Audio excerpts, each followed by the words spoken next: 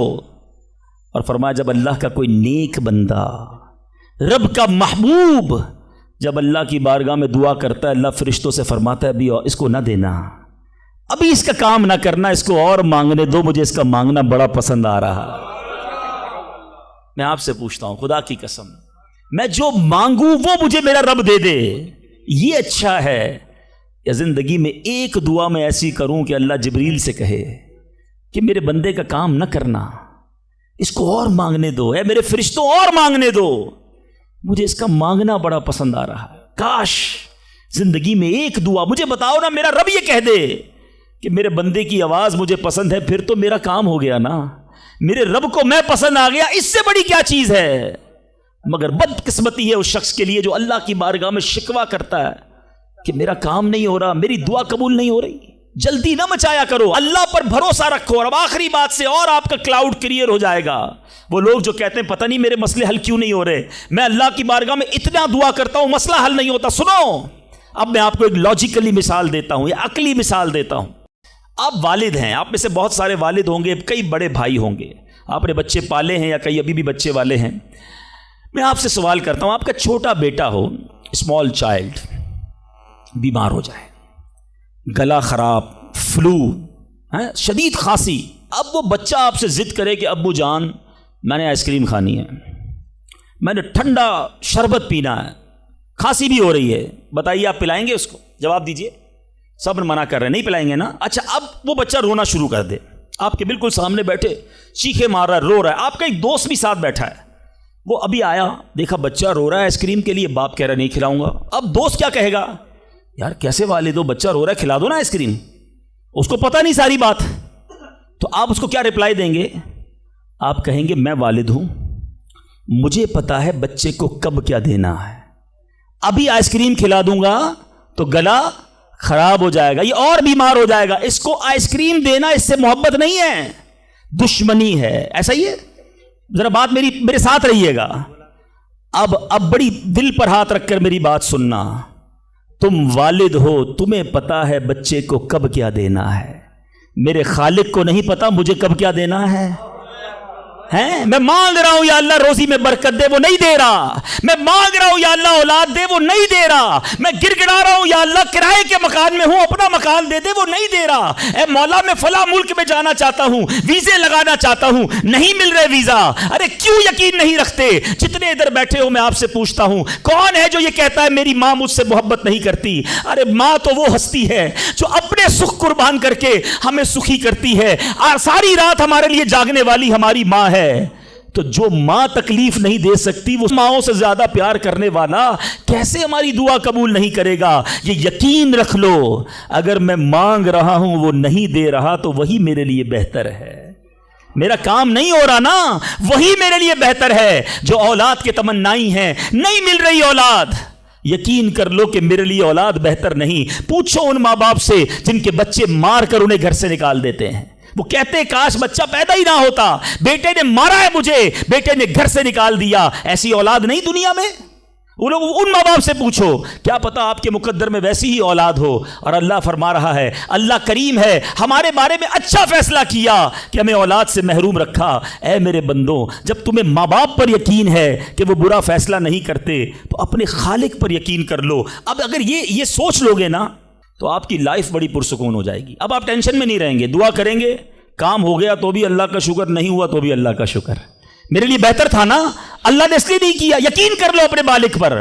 ایک بار میں افریقہ میں تھا، تنزانیہ میں، ایک بہت بڑے بزنس مین تھے، انہوں نے کہا میرا بہت بڑا ان کا کاروبار تھا، 7,000 گھر انہوں نے بنائے تھے، پورا سٹی بنایا، بڑی محبت کرتے ہیں دعوت اسلامی سے، مجھے کہا تنزانیہ آئے اب ہمارے ساتھ چلیں اور ہمارے اس پورے شہر کے اندر دعا کر دیں۔ میں نے کہا چلیں چلتے ہیں، میں ان کے ساتھ بیٹھ گیا ان کی گاڑی میں۔ سنیے گا ذرا، میں اس بزنس مین سے ایک بات سیکھا ہوں اور میں بھولتا نہیں ہوں بات، تقریباً جب بھی میں نے یہ بیان کیا مجھے واقعہ خود ہی یاد آ جاتا ہے۔ تو ہم گئے اس کے ساتھ، one of the biggest business man of that country, بڑا کام تھا ان کا، ہم گئے تو اتفاق تھا جو پل تھا اس شہر کو اور ان کے شہر کو ملانے والا، وہاں کوئی ورک ہو رہا تھا، کام ہو رہا تھا، گاڑی رک گئی ہماری۔ وہ بڑا آدمی تھا، اس نے کئی لوگوں کو فون کیا، بھائی ہماری گاڑی کو نکلنے دے، کہا نہیں صاحب گاڑی نہیں نکل سکتی، پل پر کام ہو رہا ہے، ٹریفک کلوز، بہت کوشش کی اس نے، نہیں ہوا، ہم واپس آ گئے۔ جب ہم واپس آئے تو مجھے لگا کہ یار اس کو بیچارے کو دل چھوٹا ہو جاتا ہے نا انسان کا، بڑی محبت سے لے کر گیا اور لے ہی نہیں جا سکا، تو میں نے کہا آپ گھبرائیں نہیں، اس میں کوئی خیر ہوگی، اللہ خیر کرے گا، میں ان کو تسلی دے رہا ہوں۔ یار اس بندے نے جو جملہ کہا نا، وہ کہتا ہے بھائی میری زندگی کا ایک دستور ہے، جب میرا کام ہو جاتا ہے نا تو میں ایک بار اللہ کا شکر ادا کرتا ہوں، نہیں ہوتا تو 2 بار اللہ کا شکر ادا کرتا ہوں۔ میں شاکڈ ہو گیا، میں نے کہا آپ نے کیا کہا، ذرا دوبارہ کہیے۔ وہ بزنس مین ہے، ناٹ مولوی، کوئی عالم دین نہیں تھے، لیکن مجھے سکھا گیا وہ بندہ۔ میں نے کہا دوبارہ کہیے۔ وہ کہتا ہے جب میرا کام ہو جاتا ہے نا میں ایک بار اللہ کا شکر ادا کرتا ہوں، جب نہیں ہوتا تو میں 2 بار اللہ کا شکر ادا کرتا ہوں۔ میں نے کہا یہ کیوں؟ کہتے نہیں کس نے کیا، کام نہیں ہوا تو کس کی مرضی سے ہوا، ہم دونوں کا جانا وہاں ٹھیک ہی نہیں تھا، جب ہی روڈ بند ہو گیا، اللہ نے جو کیا میرے مالک نے بہتر کیا۔ میں نے کہا یار آپ کمال کی شخصیت ہو، میں اتنا خوش ہوا اس بندے سے۔ یہ فارمولہ یاد کر لو، لائف پرسکون ہو جائے گی۔ جو مانگو مل جائے یا اللہ تیری مہربانی، جو نہ ملا یا اللہ پھر بھی تیری مہربانی، تو میرے ماں سے زیادہ مجھے چاہنے والا ہے، بہتر تھا جبھی تو نہیں دیا۔ تو بہرحال میرے میٹھے اسلامی بھائیوں، دعا میں کنجوسی نہیں، دل و جان سے مانگو، ٹھیک ہے؟ اچھا اب دعا کے کچھ آداب بھی سن لیں۔ دعا قبول نہ ہونے کا ایک سبب حرام روزی بھی ہے، حدیث کے الفاظ ہیں حرام خور کی دعا قبول نہیں ہوتی۔ بندہ حرام بھی کھا رہا ہے، سود کا کام بھی کر رہا ہے، ملاوٹ بھی کر رہا ہے، جھوٹ بول کر روزی بھی کما رہا ہے، کہتا ہے دعا کیوں قبول نہیں ہوتی؟ ایک بار حضرت موسیٰ علیہ نبینا علیہ الصلوۃ والسلام نے ایک شخص کو دیکھا، بڑا رو رہا تھا، بڑا گر گڑا رہا تھا، یا اللہ میری دعا قبول کر لے، یا اللہ میری دعا قبول کر لے۔ حضرت موسیٰ نے دیکھا، اللہ سے عرض کی مولا تیرا بندہ کتنا رو رہا ہے، گر گڑا رہا ہے، میرے مالک اس کی دعا قبول کر لے۔ ارشاد ہوا اے موسیٰ یہ اتنا روئے کہ روتے روتے مر جائے، اتنے ہاتھ اٹھائے کہ اس کے ہاتھ آسمان کو چھو لیں۔ اے موسیٰ میں نے اس کی دعا قبول نہیں کرنی۔ عرض کی مولا کیا وجہ ہے؟ ارشاد ہوا اے موسیٰ یہ کھاتا حرام ہے، اس جو لباس پہنا یہ حرام ہے۔ سوچئے اللہ کے نبی سفارش کر رہے ہیں اللہ اس کی دعا قبول کر لے، مگر حرام کھانے والے کی دعا قبول نہیں ہوتی۔ اپنی روزی پاکیزہ کرو۔ آپ میں سارے چاہتے ہیں نا مستجاب الدعوات بن جائیں۔ مستجاب الدعوات کے معنی کیا ہے؟ جس کی ساری دعائیں قبول ہوں، سب چاہتے ہو نا؟ حضرت سعد بن ابی وقاص نے پیارے آقا سے سوال کیا، کیا بیوٹیفل کویسچن کر لیا، ہمارے کام سیدھا ہو گیا۔ آقا سے عرض کی یا رسول اللہ میں مستجاب الدعوات بننا چاہتا ہوں، I want to be a مستجاب الدعوات۔ نبی پاک نے کوئی لمبا چوڑا، آپ کو تو پورا سلیبس دیا جاتا ہے نا، پی ایچ ڈی کرنا ہے تو اتنی کتابیں پڑھو، ایم بی بی ایس کرنا ہے تو اتنی کتابیں پڑھو، لیکن مستجاب الدعوات تو کمال ہو گیا نا، اس سے بڑی ڈگری ہے کوئی؟ جو دعا مانگو وہ مل جائے، کوئی بڑا سلیبس نہیں دیا نبی پاک نے، اتنے سال روزے رکھو، اتنی تلاوت کرو، اتنے سجدے کرو، اتنے طواف کرو۔ سنو، ایک لائن میں میرے آقا نے جواب دے دیا، فرمایا اے سعد اپنے لقمے پاکیزہ کر لو تو مستجاب الدعوات ہو جاؤ گے۔ That's it۔ غذا پاکیزہ ہو، آپ کی دعائیں قبول ہونا شروع ہو جائیں گی۔ ایک اور بڑی اہم بات جو مسٹیک کر جاتے ہیں وہ کیا ہے کہ ہم دعا کے اندر فوکس نہیں کرتے۔ یاد رکھیں اللہ غافل دل کی دعا نہیں سنتا، یاد رکھیے گا۔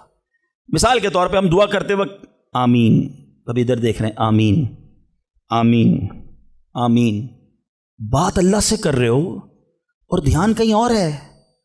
اس کو میں آپ کی اگزامپل دیتا ہوں، آپ میں سے کئی ٹیچرز بیٹھے ہوں گے، پروفیسر بیٹھے ہوں گے، سیٹھ بیٹھے ہوں گے، والد بیٹھے ہوں گے، آپ کا اسٹوڈنٹ آپ کے سامنے بیٹھا ہے، آپ کا بیٹا آپ کے سامنے بیٹھا ہے، آپ کا ماتحت آپ کے سامنے بیٹھا، آپ اس کو بڑا کوئی بات سمجھا رہے ہیں، بیٹا دیکھو یوں کرنا یوں کرنا ہے، وہ کبھی ادھر دیکھے کبھی ادھر دیکھے، کبھی موبائل نکال لے، کیسا لگے گا آپ کو؟ کمال ہے یار، میں تم سے بات کر رہا ہوں، اور تمہارا دھیان کہیں اور ہے. توجہ سے سنو. آپ کو برا لگتا ہے آپ کا بچہ آپ کی بات نہ سنے, تم رب کی بارگاہ میں ہاتھ اٹھا کر دھیان کہیں اور ہے, کدھر سے دعا قبول ہوگی؟ یہ بے ادبی ہے.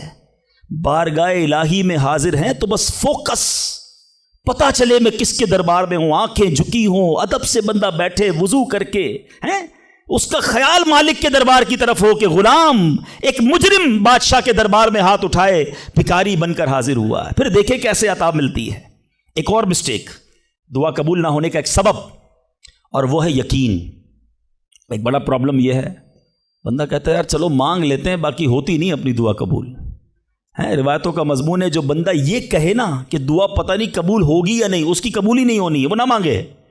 یقین چاہیے, وہ بلیف چاہیے, وہ یقین ساتھ ہو تو پھر دعا عرش تک جاتی ہے. ایک واقعہ مجھے یاد آیا, ایک بار ایک گاؤں میں بارش نہیں ہو رہی تھی, بڑا زبردست قحط.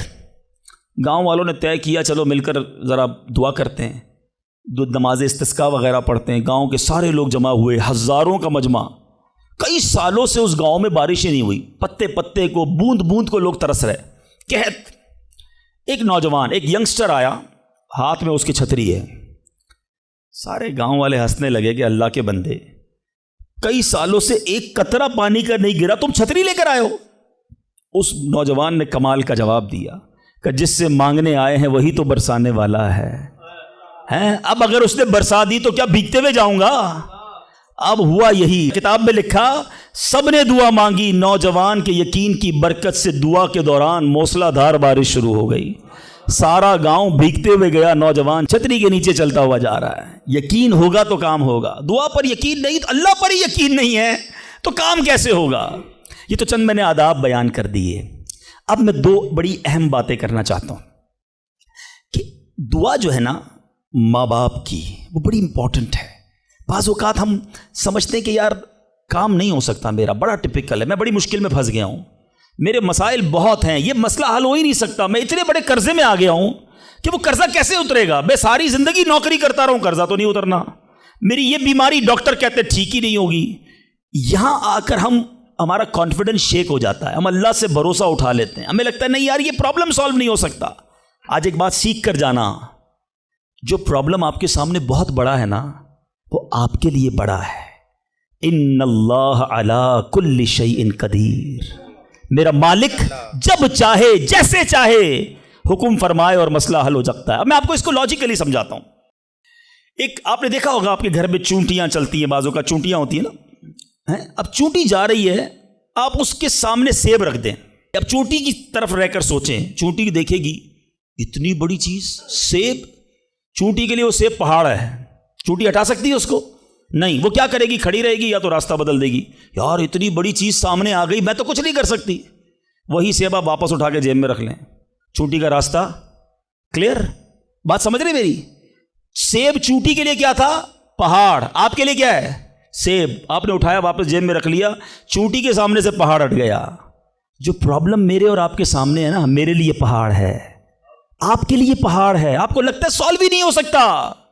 ان اللہ علی کل شیء قدیر, وہ جب چاہے جیسے چاہے, منٹوں میں, منٹ بھی زیادہ ہیں, سیکنڈوں میں پرابلم سالو کرتا ہے. دل سے دعا مانگو. اب میں آپ کو ایک واقعہ سنا, ایک ڈاکٹر کا بڑا ہی زبردست واقعہ, میں نے کتاب میں پڑھا. ڈاکٹر احمد اس شخص کا نام تھا. ایک کنٹری میں وہ بڑا زبردست ڈاکٹر تھا اور one of the biggest doctor of that country. حکومت نے پلان کیا کہ اس ڈاکٹر کو کنٹری کا سب سے بڑا ایوارڈ دینا ہے, سب سے بڑا انعام.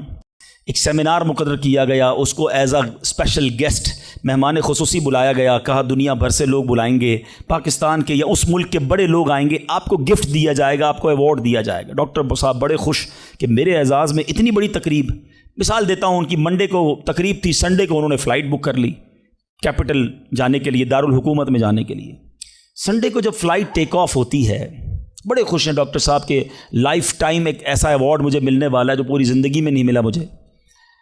فلائٹ ٹیک آف ہوئی اور جہاز جو ہے وہ جیسے ہی ٹیک آف ہوا تھوڑی دیر بعد موسم خراب ہو گیا. جہاز میں بڑے ہچکولے آنے لگے, بڑی گھبراہٹ ان کو ہو گئی, ایسا لگا کہ جہاز کہیں حادثے کا شکار نہ ہو جائے.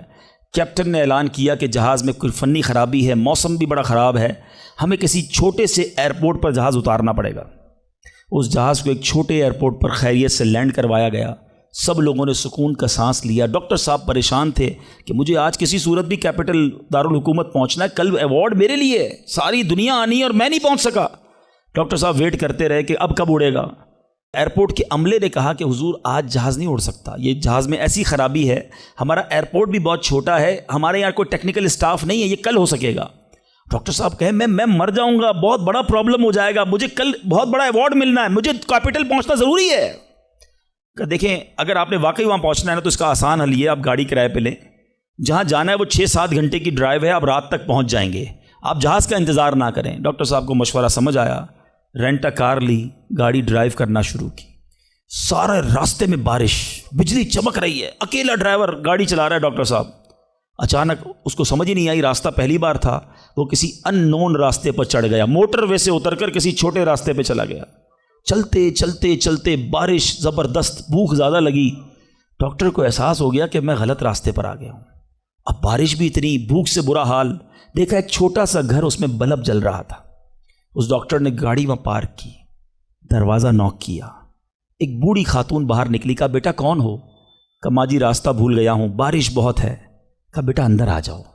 اس خاتون نے جو گھر میں کھانا بنا تھا ڈاکٹر کو پیش کیا. ڈاکٹر احمد کو بھوک بڑی لگی تھی, کھانا کھا لیا. اب اس بوڑھی ماں کے پیچھے ڈاکٹر نے دیکھا ایک جوان بیٹا بستر پر لیٹا ہے. کہا ماں جی یہ کون ہے؟ کہا بیٹا میرا پوتا ہے, شدید بیمار ہے.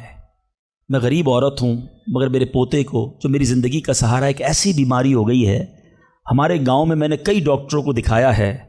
ڈاکٹر کہتے ہیں کہ اس کا علاج پاکستان میں ایک ہی ڈاکٹر ہے جس کا نام ڈاکٹر احمد ہے, وہی کر سکتا ہے.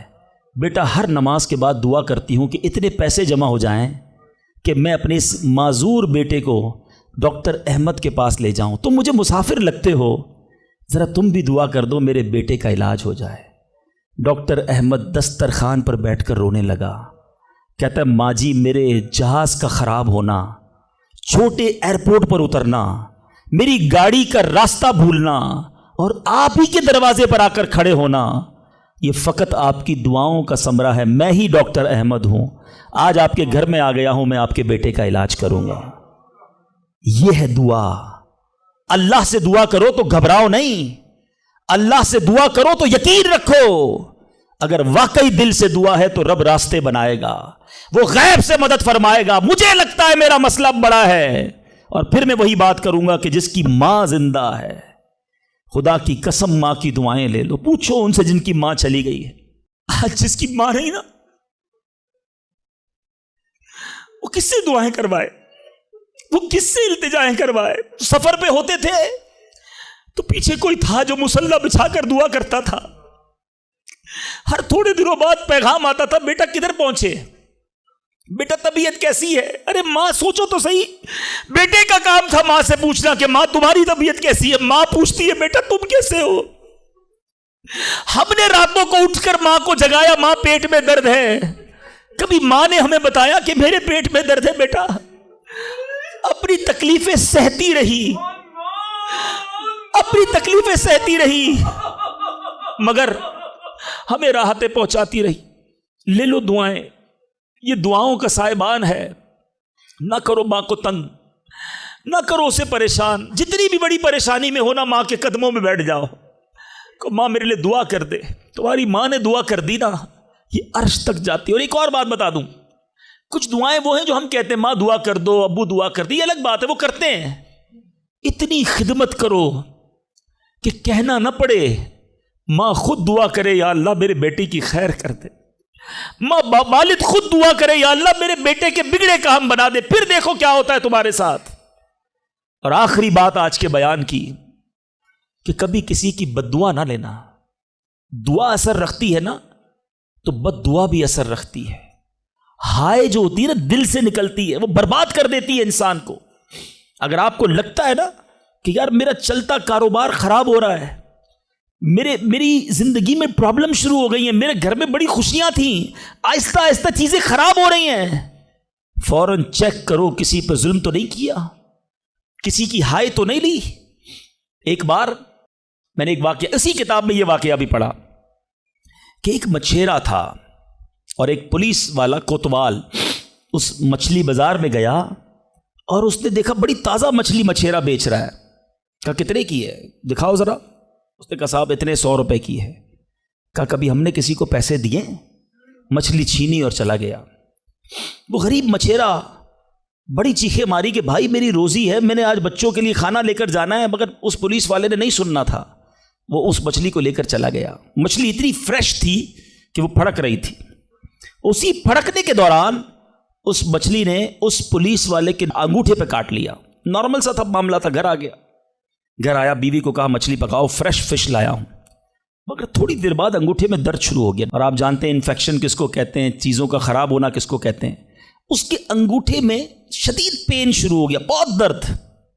کھانا بعد میں کھاؤں گا, پہلے دوست ڈاکٹر ہے اس کے پاس جاتا ہوں. اس کے پاس گیا, کہا ڈاکٹر صاحب دیکھیں یہ انگوٹھے میں کیا ہو گیا ہے, بہت لال ہو گیا, بہت درد ہو رہا ہے. کہا اس میں زہر پھیل گیا ہے, ابھی ابھی ڈیسائیڈ کرو ورنہ یہ انگوٹھا نہیں کاٹو گے تو ہاتھ کاٹنا پڑے گا. کہا اچھا, ہاں. انگوٹھا کٹوایا, گھر آیا, بڑا افسردہ کہ انگوٹھا ہی کٹ گیا. ابھی دسترخوان پر بیٹھا تو ہتھیلی میں درد شروع ہو گیا, ہتھیلی لال ہونا شروع ہو گئی, بڑی بڑی تکلیف. پھر گیا ڈاکٹر کے پاس کہ ڈاکٹر صاحب آپ نے کہا تھا انگوٹھا کٹوا دو, ہتھیلی بچ جائے گی, ہتھیلی بھی لال ہو گئی. کہ بیٹا اس میں بھی انفیکشن ہو گیا ہے, فوری فیصلہ کرو, میری عقل کام نہیں کر رہی ورنہ ایسا نہ ہو تمہارا پورا بازو کاٹنا پڑے. مرتا کیا نہ کرتا, ہتھیلی کٹوائی. پھر گھر آیا, پٹی بندی ہوئی ہاتھ پہ, آنکھوں میں آنسو ہیں, تڑپ کے لیٹا. لیکن رات چین سے نیند نہ آئی, ہاتھ میں درد ہونا شروع ہو گیا, پورا ہاتھ لال ہو گیا, پریشان. ڈاکٹر کے پاس جانے والا تھا, اس کا ایک دوست بڑا سمجھدار تھا, وہ دیکھ رہا تھا کہ شام انگوٹھا کٹوایا, پھر ہتھیلی کٹوائی, اب ہاتھ کے لیے تڑپ رہا ہے. کہہ رہے ایک بات بتاؤ, آج تمہارے ساتھ کوئی واقعہ ہوا ہے کیا, تم نے کوئی کام کیا ہے؟ کہتا ہاں, میں ایک غریب مچھیرے سے مچھلی چھین کر آیا ہوں. وہ روتا رہا, میں اس کا جواب میں نے نہیں دیا. وہ دوست بڑا سمجھدار تھا. کہ جلدی کرو, اس مچھیرے سے معافی مانگو ورنہ ایک ایک کر کے پورا جسم کٹ جائے گا. راتوں رات دونوں دوست بھاگے, اس مچھیرے کا گھر ڈھونڈا, آدھی رات کو اس کے گھر پہنچے اور اس پولیس والے نے ہاتھ جوڑ کر کہا کہ دیکھو میرا ہاتھ کٹ گیا ہے, مجھے اللہ کے واسطے معاف کر دو. اور مزے کی بات یہ ہے غریب کا دل بہت بڑا ہوتا ہے, ظلم بھی ہوا تھا پھر بھی اس نے کہا جا میں نے تجھے معاف کیا. اس دوست بڑا سمجھدار تھا, اس نے مچھیرے کو پکڑ لیا. کہا ایک بات تو بتاؤ, جب یہ تم سے مچھلی چھین کر گیا تم نے کچھ کہا تھا کیا؟ کہتے ہاں میں نے اللہ کی بارگاہ میں دعا کی تھی کہ یا اللہ میں کمزور ہوں, یہ بندہ مجھ پر ظلم کر کے میرے بچوں کی روزی لے گیا ہے, میں اس کا کچھ نہیں بگاڑ سکا, اے اللہ میرا بدلہ تو نے لینا ہے, اے اللہ میرا بدلہ تیرے ذمے ہے, اب تو اپنی قدرت سے میرا بدلہ لیجیو. اے میرے میٹھے اسلامی بھائیوں, یاد رکھنا, ہائے نہ لینا کسی کی, تکبر نہ کرنا کہ میں بڑا کرو فر والا ہوں, میں انجینئر, میں ڈاکٹر, میں پروفیسر, میں سیٹھ. آج آپ کچھ بھی ہیں, یہ اللہ نے آپ کو دیا ہے. ایک ہائے لگ گئی نا, اللہ کے کسی بندے کو تکلیف پہنچا دی اور اس نے ہاتھ اٹھا دیے. یہ دعا بڑی کمال کی چیز ہے, طوفان ٹال بھی دیتی ہے اور برباد بھی کر دیتی ہے. بربادی سے بچنا ہے, لوگوں کی دعائیں لیجیے. زندگی میں ایسے کام کرنا میٹھے اسلامی بھائیوں کہ میری غیر موجودگی میں بھی لوگ دعا دیں کہ کیا بندہ ہے, کیا ملتا ہے, کیا اخلاق ہے. ایسا نہ کرنا کہ کسی سے مل کر جاؤ تو جانے کے بعد لوگ کہیں اتنا غرور, اتنا تکبر, مجھے ذلیل کر کے گیا. آج ملازم کو ہم ذلیل کر دیتے ہیں, آج بیوی بچوں کے سامنے گالیاں نکالتے ہیں, آج لوگ ہم سے ڈرتے ہیں. یاد رکھو یہ عزت نہیں ہے. آج آپ کا, اگر میں جو پروفیسر بیٹھے ان سے کہنا چاہتا ہوں, آپ ٹیچر ہیں اور آپ کے اسٹوڈنٹ آپ کا ادب کرتے ہیں, یہ ادب ہے یا ڈر ہے چیک کیجئے. آپ کے سامنے جو ادب کرے اور پیچھے گالیاں دے وہ ادب نہیں, وہ عزت نہیں. عزت یہ ہے کہ میں سامنے نہ بھی ہوں تو لوگ کہیں کہ کمال کا آدمی ہے. اللہ اس کی خیر فرمائے. کاش میں ایسی زندگی گزارنے میں کامیاب ہو جاؤں, آپ گزارنے میں کامیاب ہو جائیں کہ جب دنیا سے جائیں نا تو لوگ ہاتھ اٹھا کر دعا کریں, مغفرت کی دعا کریں, ہمارے اچھے کام انہیں یاد آئے. لوگوں کے دلوں میں نفرتیں نہ ڈالو. آج کسی پر ظلم کر کے روب جما کر اس کو دھوس میں لے کر ہم اپنا کام تو نکال لیتے ہیں, مگر یاد رکھنا وہ بھی بندہ رب کا ہے, اللہ کا بندہ ہے, نبی پاک کا امتی ہے, اس کا بھی کنیکشن ہے. اور اگر تڑپ کر اس نے دعا کر دی نا تو ہماری بربادی کوئی نہیں روک سکے گا. اگر میرا کوئی بھائی ایسا بیٹھا ہے نا جو دیکھ رہا ہے کہ یار کاروبار ڈاؤن ہو رہا ہے، فیملی ڈسٹرب ہو رہی ہے، صحت گڑبڑ ہو رہی ہے، کچھ چیزیں بکھرتی محسوس ہو رہی ہیں، فوراً الرٹ ہو جائیں، چیک کریں ملازمین سے ظلم تو نہیں ہو رہا، پڑوسیوں کو تکلیف تو نہیں ہو رہی، بیوی بچے تو پریشان نہیں، ماں باپ بہن بھائی رشتہ دار خالہ ماموں چاچا بہت پریشان ہیں لوگوں سے، ہم سمجھتے ہیں ہم سب ٹھیک ہے، نہیں سب ٹھیک نہیں ہے، دل توڑے ہوئے ہیں، ذلیل کیا ہوا ہے ہم نے، دنیا کو بانٹتے ہیں، اپنوں کو پریشان کیا ہوا ہے۔ جو شریعت سکھاتی ہے کہ سب سے زیادہ حق ہے ہمارے ماں باپ کا ہم پر، پھر ہمارے گھر والوں کا، پھر ہمارے رشتہ داروں کا، ساری دنیا خوش ہے اور رشتہ دار پریشان ہے ہم سے۔ تو اے میرے میٹھے اسلامی بھائیوں، آج کے اس مختصر بیان میں نے 2-3 ایسپیکٹ آپ کے سامنے رکھے ہیں۔ امپورٹنس آف دعا، کتنی ضروری ہے دعا، کتنی برکت والی چیز ہے دعا۔ گھبراؤ نہیں، مانگو اللہ سے، ڈرو نہیں، کنجوسی نہیں کرو، ادب سے مانگو، فوکس کے ساتھ مانگو، یقین کے ساتھ مانگو، جتنا مانگنا ہے مانگو۔ اور دوسری بات، حرام سے بچنا ہے تاکہ دعائیں قبول ہوں، اور نہ ملے تو شکوہ نہیں، ہر حال میں اللہ کا شکر ادا کرنا ہے۔ اور آخری بات، ہائے نہیں لینی، تکلیف نہیں پہنچانی۔ اللہ تعالیٰ مجھے اور آپ کو مسلمانوں کا خیر خواہ بنا دے، مسلمانوں کے دلوں میں خوشی داخل کرنے والا بنائے، اور یہی دعوت اسلامی کا میسج ہے۔ ہم میلاد منانے جمع ہوئے ہیں، نبی پاک کے گویا میلاد کا مہینہ آ گیا، کیا کیا میرے آقا نے ساری زندگی؟ محبتیں، پیار، نرمی، شفقت، جانوروں کے ساتھ اچھا سلوک۔ اللہ کے حبیب جانوروں پر ظلم کرنے سے منع کرتے، آج ہم انسانوں پر ظلم کر رہے ہیں، آج لوگوں پر لڑائیاں کر رہے ہیں، جھگڑے کر رہے ہیں۔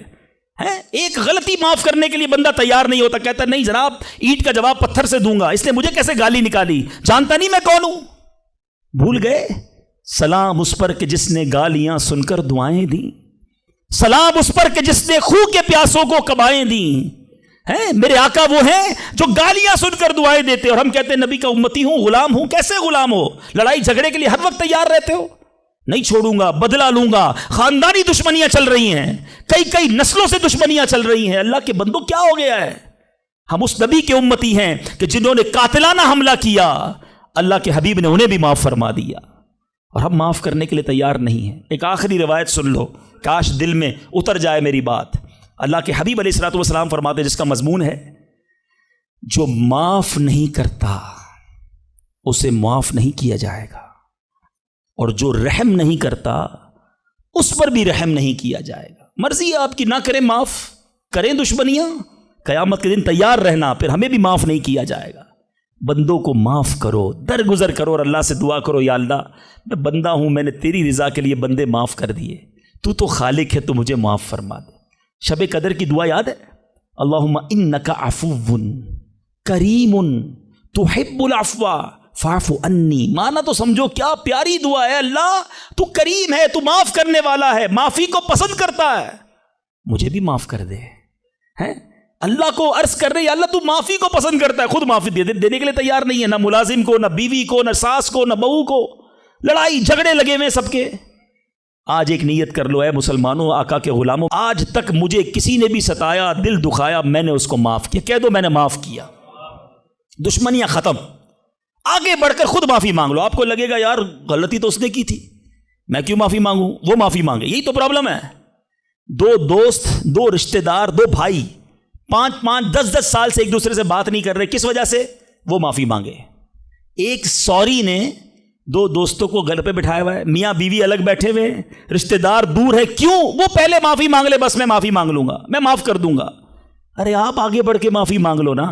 ہماری میمنی میں ایک جملہ کہا جاتا ہے، جو نمیوں وہ اللہ کے گمیوں، جو جھک جاتا ہے وہ اللہ کو پسند آ جاتا ہے۔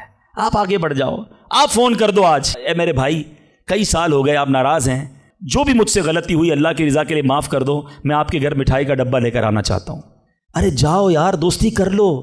یہ رشتہ دار، یہ پیار کرنے والے دنیا میں ویسے ہی تھوڑے ہوتے ہیں، ان تھوڑوں سے ہی ہم نے دشمنیاں لگائی ہوئی ہیں۔ تھوڑی لائف ہے، پیار سے گزارو، محبت سے گزارو، ختم کر دو دشمنیاں، پھر دیکھو انشاءاللہ کیسے محبتیں بڑھتی ہیں۔